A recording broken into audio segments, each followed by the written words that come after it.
Hi, my name is Rachel. Welcome to my channel, Learning with Boys. Today I want to talk about preparing hearts for His glory from Heart of Dakota and some common questions that people might be wondering. Hi, welcome. If you're new here, I am a homeschool mom of 4 boys, ages 9 to 19. We've been homeschooling for 13 years. This year we are using the curriculum Heart of Dakota, Preparing Hearts for His Glory, and I want to share some questions about the curriculum that I had before I started using it, which was years ago, and hopefully they will be helpful to you. If you like this type of content, please give it a thumbs up and subscribe. That would encourage me so much. And also check out my Instagram below. I try to share some extras over there. But today I want to talk about their spines and open them up and give you my thoughts on them. And also I want to talk about this little box that changes every day. So let me turn the camera around and hopefully share some things with you that might be encouraging.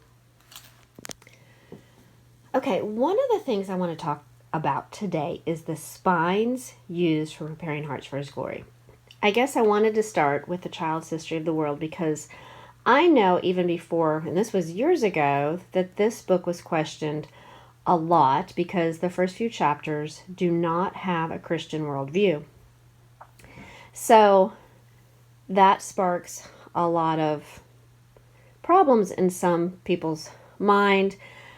Is this curriculum Christ-centered? Well, I want to say it is, definitely, and I want to show you where and how this book comes in.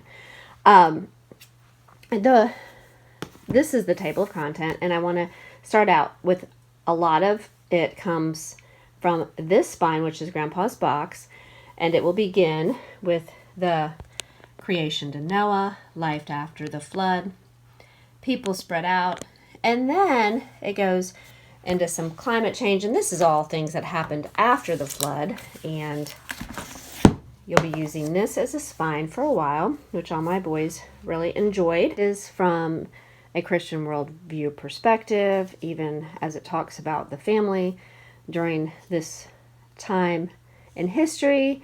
They know God, and the grandfather talks about giving God the glory and all that. So, but it also gives you a perspective of how people lived and survived and spread out throughout the world. So this spine is not used real long. I would probably say for a few units, and it's not real thick. So, and the science at the time correlates a lot with that, which is helpful. Now, the other spine, let me mention the other spine before I get into the child history of the world. The other spine is Hero Tales, and really we are in 21, and we've only used this a few times, but I want to say it's going to pick up because we just finished Grandpa's box.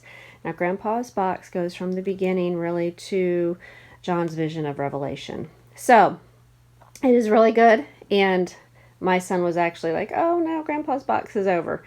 But I have a feeling this will step in a little bit.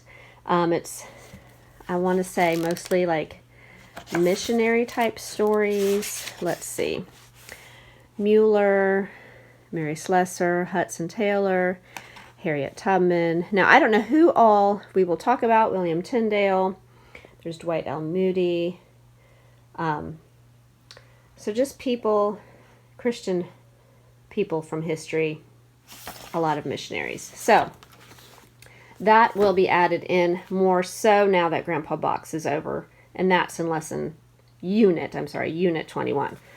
Now, I had to do a little research because I couldn't remember exactly when this first started, but it actually, day 3 of Unit 4 was the first time we opened up a child's history of the world, and it would have been chapter 4.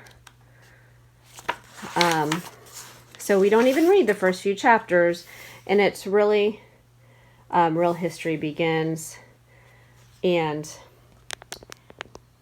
after your first time reading it, It says each group of people had their own languages, cultures, and foods. They traded with one another, and over time, they spread out further and further across the earth.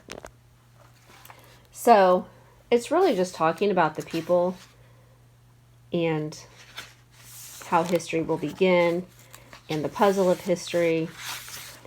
So, and then I noticed the next day, you read chapter 5, and it says, people in ancient times settled near rivers, waters, trades, and transportation.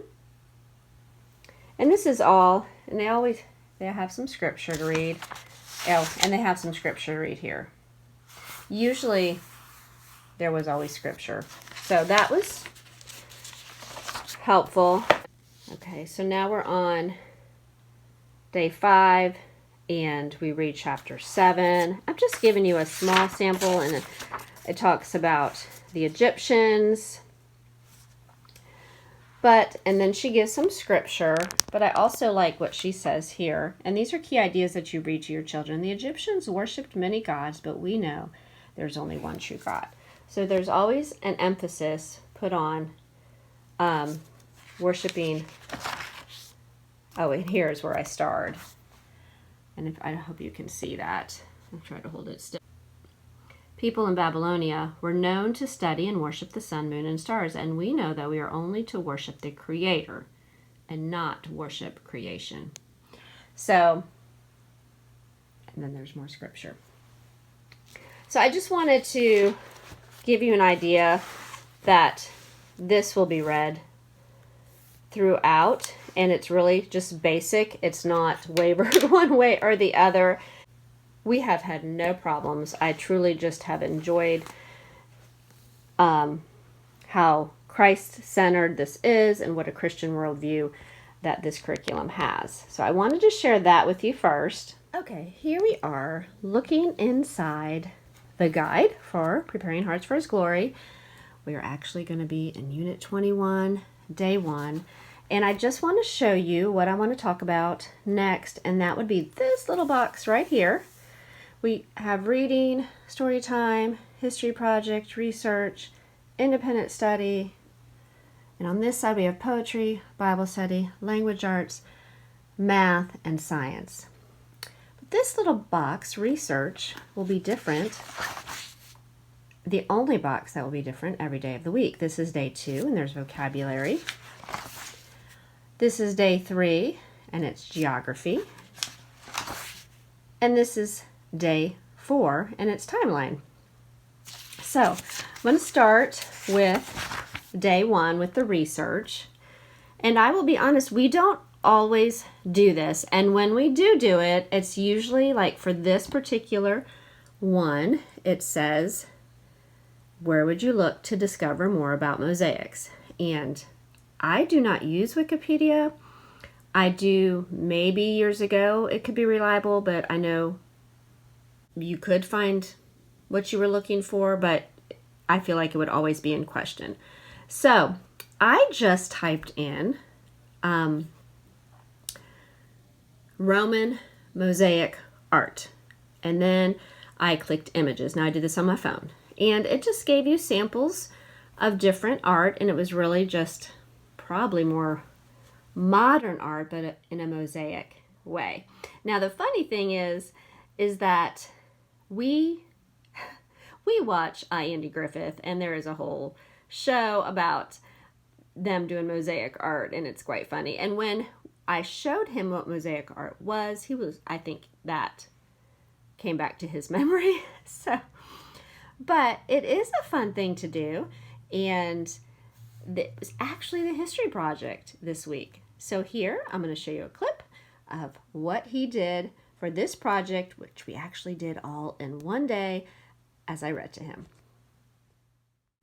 Okay, this was the project. It was not exact. We used what we had and made it work. He actually really enjoyed it and finished it all in one day while I read the Storytime book to him, which was actually Fountain of Life this week.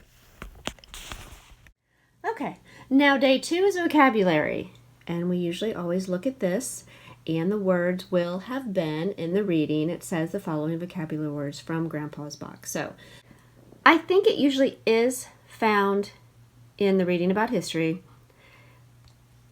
but there's usually 6 words, and we will either talk about them, and of course they are on the notebook pages.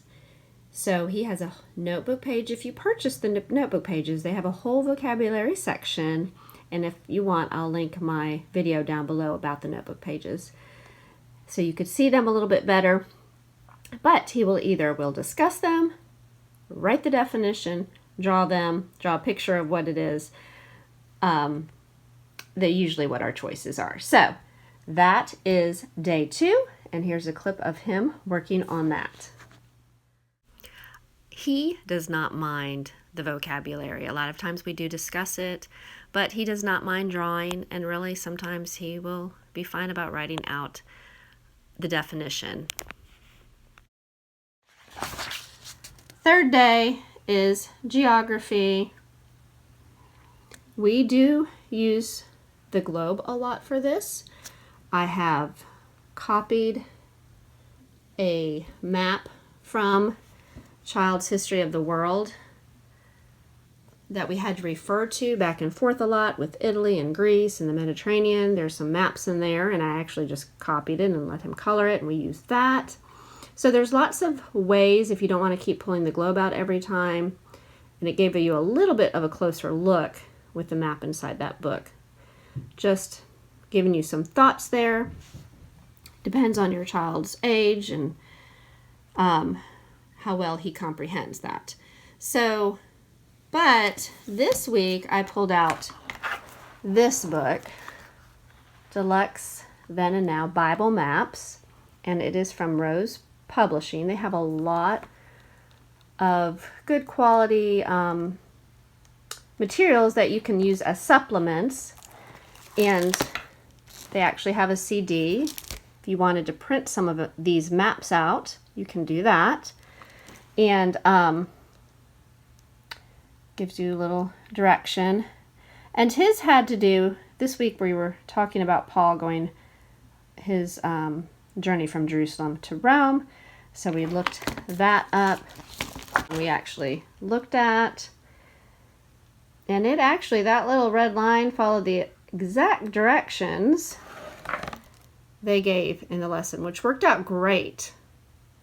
I wish I would have thought to pull this out sooner because it has all of Paul's journeys, Babylonian Empire. There's a little glare because, okay, so you can look at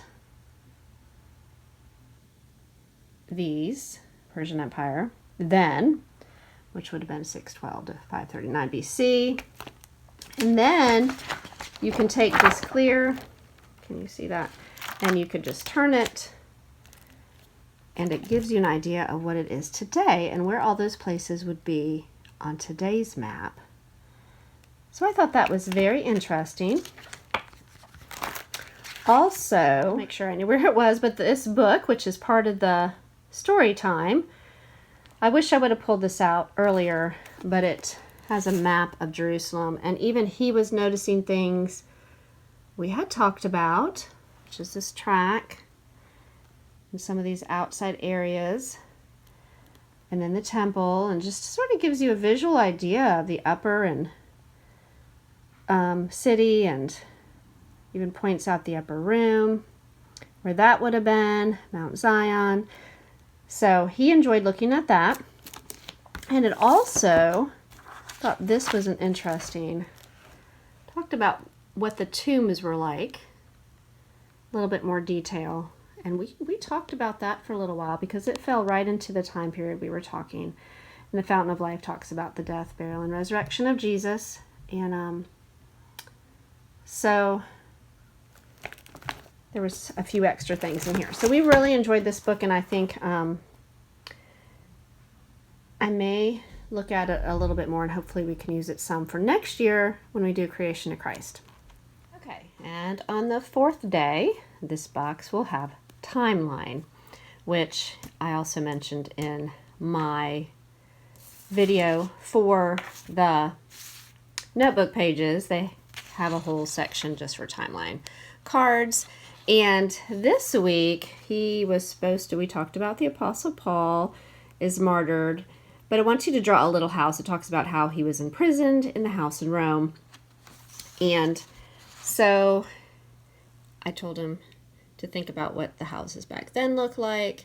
And then it also mentions about Nero as emperor of Rome. And I actually wrote the word Christians out because, all it said was, on the second card, draw in color blackness to stand for the angry persecution of the Christians. So I thought maybe that would remind him a little bit more if he had the word Christians written there with Nero, his name, and then the coloring out. So just his cruelty.